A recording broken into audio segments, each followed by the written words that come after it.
ഉറപ്പിച്ചിരിക്കുന്നത്.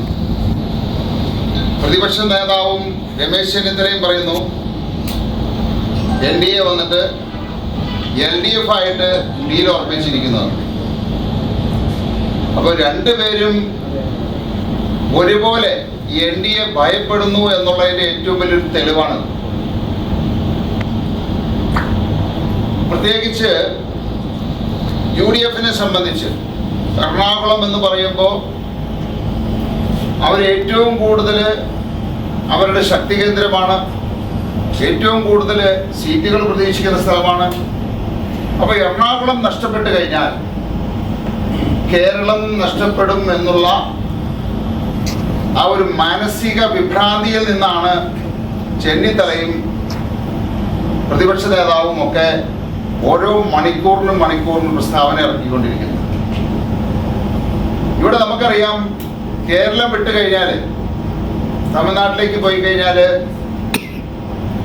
ഈ പറയുന്ന കോൺഗ്രസും അതുപോലെ തന്നെ കമ്മ്യൂണിസ്റ്റും എല്ലാം ഒരു മുന്നണിയുടെ ഭാഗമായിട്ടാണ് പ്രവർത്തിക്കുന്നത്.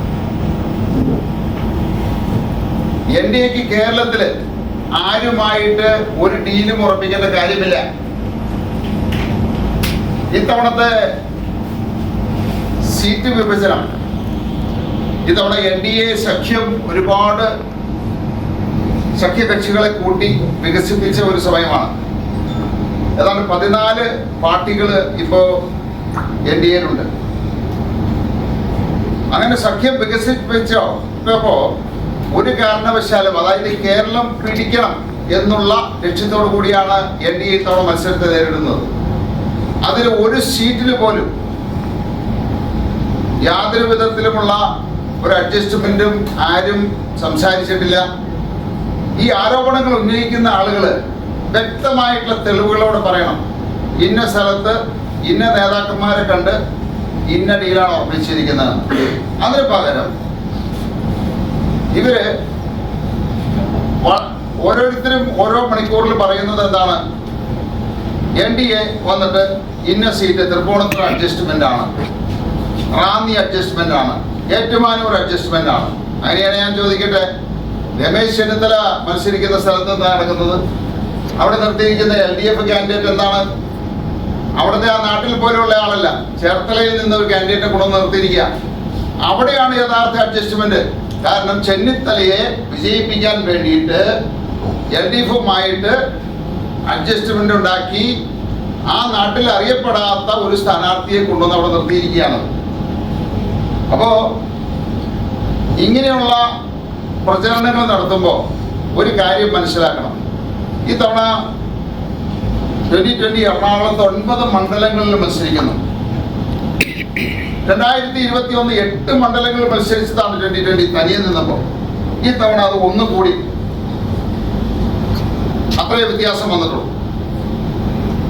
അപ്പോൾ അന്ന് തന്നെ 2021 ശ്രീ ഉമ്മൻചാണ്ടിയും രമേശ് ചെന്നിത്തലയും VD സതീശനും കൂടി 2020-യുമായിട്ട് 4 മണിക്കൂർ ചർച്ച നടത്തി പാതിരാത്രി അവരുമായിട്ട് യോജിച്ച് പ്രവർത്തിക്കുന്നതിന്. അന്ന് ഞാൻ അത് നടക്കില്ല എന്ന് പറഞ്ഞതാണ്. ഈ തവണയും അതിനുള്ള ശ്രമം നടന്നു. ഇപ്പോൾ വളരെ അപ്രതീക്ഷിതമായിട്ട് 2020 NDAയുടെ ഭാഗമായി വന്നു കഴിഞ്ഞപ്പോൾ അവർക്ക് മനസ്സിലായി എറണാകുളം അവരെ കൈവിടുമെന്ന്. കാരണം 2020 ഒറ്റയ്ക്ക് നിന്നപ്പോൾ തന്നെ 15.3% വോട്ട് ഷെയർ ഈ 8 സീറ്റുകളിൽ ഞങ്ങൾ നേടിയതാണത്. അപ്പോൾ അതോടൊപ്പം അന്നത്തെ 2020 അല്ല, ഇന്ന് 5 വർഷത്തിന് ശേഷം കേരളം എമ്പാടും വ്യാപിച്ച 14 ഡിസ്ട്രിക്റ്റുകളിലും സംഘടനാ സംവിധാനമുള്ള ഒരു പാർട്ടിയായി 2020 മാറിയിരിക്കുന്നു. അതോടൊപ്പം NDAയുടെ ശക്തിയും കൂടി വരുമ്പോൾ തീർച്ചയായിട്ടും എറണാകുളം ജില്ലയിലെ പല സീറ്റുകളും ഞങ്ങൾക്ക് പിടിക്കാമെന്ന് ഞങ്ങൾക്ക് ഉറപ്പുണ്ട്. അപ്പൊ അതിൽ നിന്ന്, ഭയത്തിൽ നിന്ന് ആണ് ഈ പറയുന്ന പ്രതിപക്ഷ നേതാവും രമേശ് ചെന്നിത്തലയും ഇതുപോലെ വിളിച്ചു പറഞ്ഞുകൊണ്ടിരിക്കുന്നത്.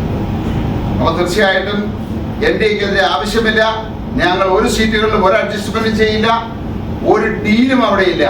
അത് വ്യക്തമാക്കാൻ വേണ്ടിയിട്ടാണ് ഞാൻ ഈ യോഗം വിളിച്ചത്.